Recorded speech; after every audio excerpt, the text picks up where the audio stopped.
Hey, what's guys, come back to that channel. In this episode, I want to talk to you about this very mobile, very reliable, and very efficient system that you can have completely contained or off-grid in the back of your vehicle. In this particular instance, it's in the back of a truck, but you can put it in pretty much most vehicles that you would use or work out of or any of that stuff. And it is very, very, very handy. Cannot emphasize that enough. Look at that. We just boiled some water. So if you want to know more about this, stick with us.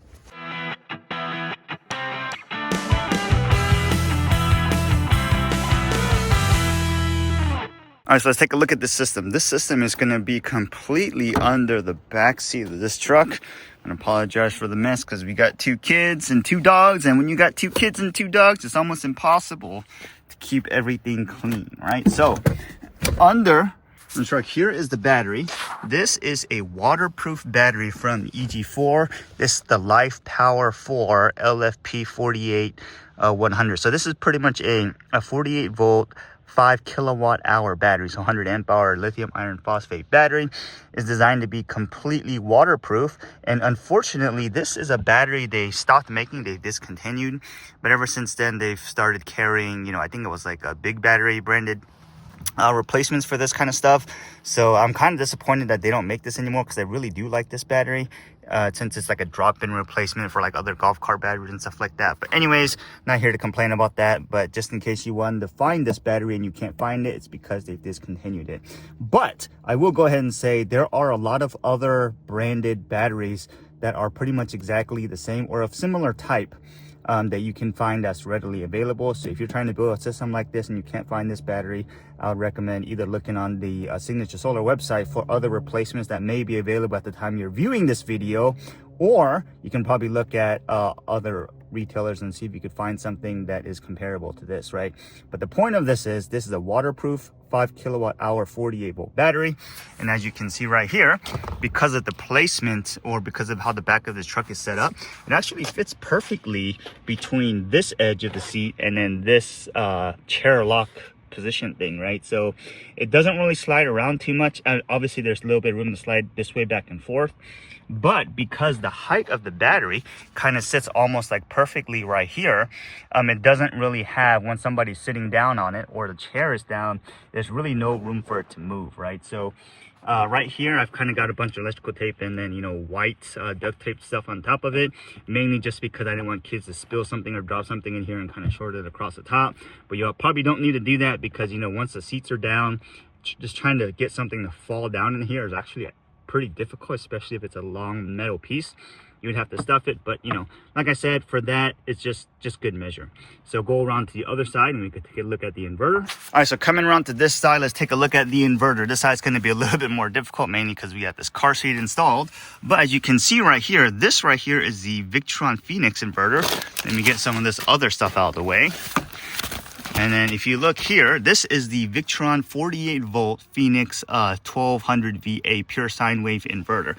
This one we've also picked up from Signature Solar, and I know they still have this one. This one is still recent or modern or whatever you want to call it. They're still making it and selling it by Victron. And this is connected on the back end here. Go take a look to this circuit breaker. So this is a Nader DC rated circuit breaker, which is connected to the top of that red cable, which is the other battery, and it really breaks the circuit. And then you can either turn it on and off right there, and it also follows the red cable into this power pole quick connector, right? So this Anderson quick connect. So this one is really nice, especially if you haven't seen these before, but it's almost impossible to install them in reverse, mainly because of their design. And if we ever need to charge it, we can just disconnect here and then charge it real quick.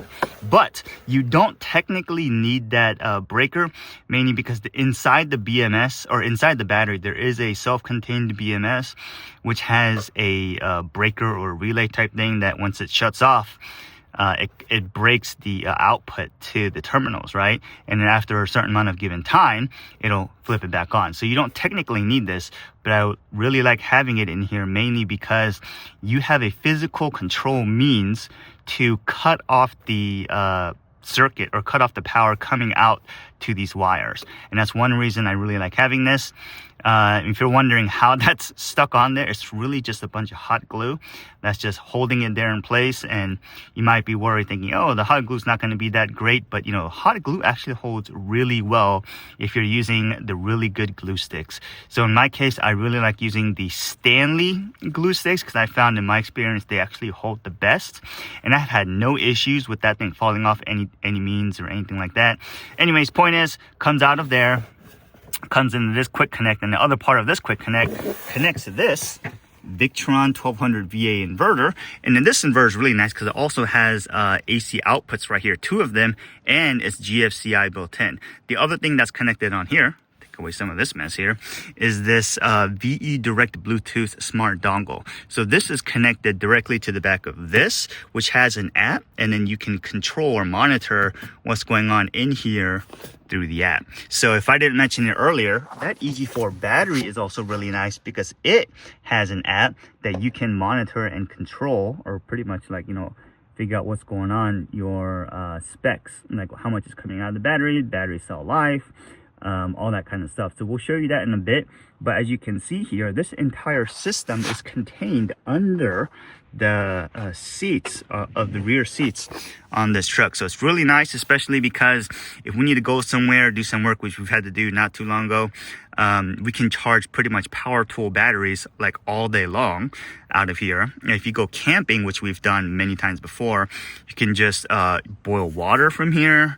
You can run an induction cooker from here. You can run lights. And this battery right here is a 5 kilowatt hour battery. So you got 5 kilowatt hours of use, and a little bit less mainly because inverter inefficiencies, but this inverter is actually very efficient, especially if you run on eco mode, because it does this searching energy saving thing.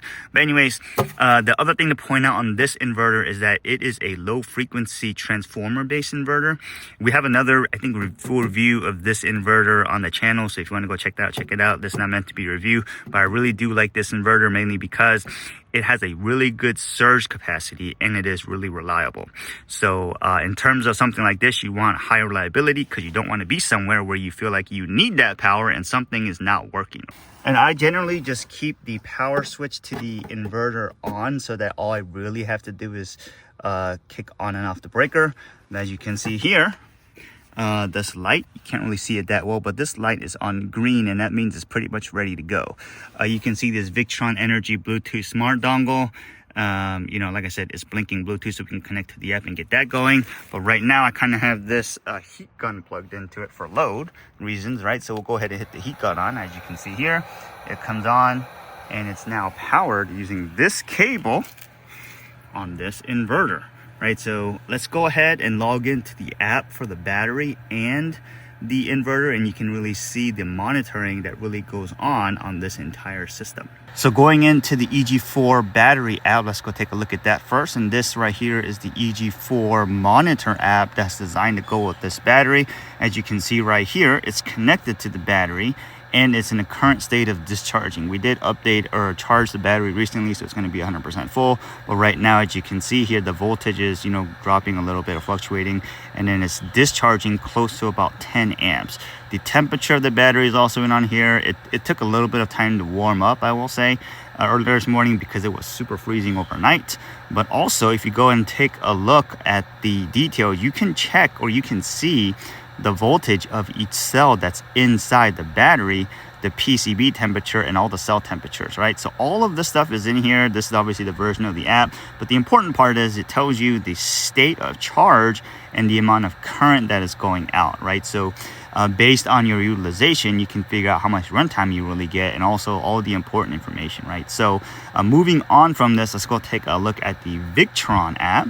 This is the Victron Direct smart app. This is the app you use to connect to that smart Bluetooth dongle. And as you can see right now, this heat gun is using up around, let's say around 600 VA. So VA is volt amperes. If you're trying to figure out what that is, it's like apparent power versus real power, which is in watts. Victron stuff, a lot of the stuff is rated in VA. So if you want to know how to convert between apparent power and real power, you have to use your power factor. I'm not going to go too much super detail into that, because what we're really here to talk about is the the capacity. So right now the AC output is fluctuating somewhere close between 110 and 120. It's in a state of inverting, and the battery voltage is right here at 52.3. The load here is fluctuating between 600 500 VA. But if I turn up the heat gun, let's turn up the heat gun speed to max. So there we go. The heat gun is actually at maximum speed. It's on its max setting, and it's using up close to around 1200 VA. So this is a 1200 VA pure sine wave inverter, but because of its low frequency design, you can actually have a bigger surge rating. So but the important thing that you really want to know from this is that how much you're pulling out of this inverter, because that way you can see how much additional capacity you have in the case of like how much you want to run out of this thing. So a lot of people are going to say 1200 VA is not that much, especially if you're using, let's say, devices that are power factor of like 7.7, then that's going to be somewhere close to like 800 watts continuous. So 800 watts continuous, I know it's not like 3000 watts continuous or something like that, but it's actually enough to run a lot of devices, including battery chargers, induction cookers, small induction cookers, maybe not on turbo setting, but maybe on medium or medium high, depending on your device. Other batteries and stuff like that. If you want to use this to charge power tool batteries, you can get a surge strip, plug in a bunch of power tool batteries you need to charge without any issues, because that's not going to pull like 1200 VA and stuff like that. So anyways, point is, you can see all the important information you need on this page.